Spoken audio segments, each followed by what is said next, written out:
Okay, I am doing this assessment on Jonica, a 19-year-old female, THC use. Hello, today I'm presenting my assessment on an individual I worked with.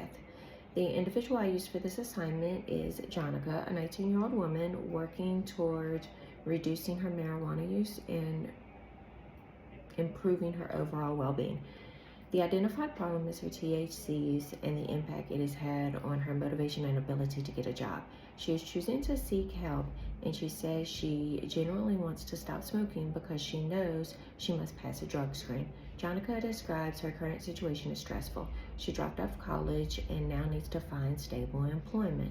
She reported that when she smokes, she gets lazy, and she also deals with depression and has not been consistent with her medication. Her main concern is getting hired right now. The cause of her problem seems to be a mix of boredom, peer influence, and unsolved trauma. Jonica's mother believes her depression comes from her childhood experiences and the loss of her father to alcoholism 3 years ago. Jonica has never fully worked through that grief. She also said she relapses easily because she enjoys smoking and she gets bored. She has tried to stop several times, but nothing has worked. And when she slowed down her marijuana use, she began drinking more. Jonica is willing to put in effort, especially because getting a job is important to her.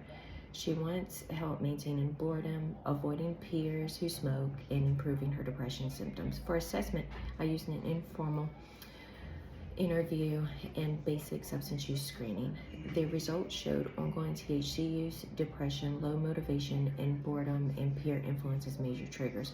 My diagnostic impression is that she does meet criteria for problematic cannabis use, and she also has symptoms of depression. Jonica shared that she wants most out of treatment is to stop using long enough to pass a drug screen and improve her life. She is voluntarily seeking help, and I would describe her motivation as moderate but inconsistent.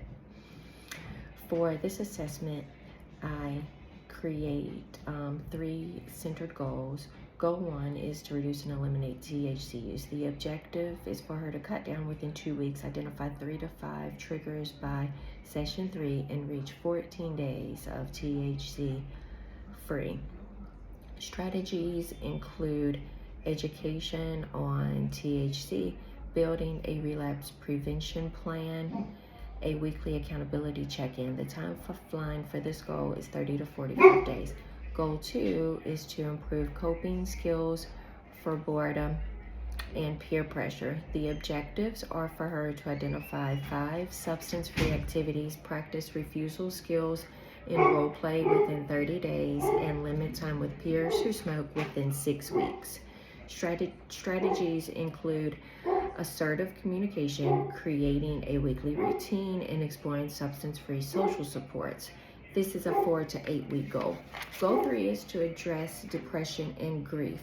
Objectives include identifying 3 emotions connected to her father's death, learning at least 2 coping skills for depression within 6 weeks, and attending counseling consistently for 8 weeks. Strategies include grief-focused counseling, coping skills development, and considering a psychiatric referral.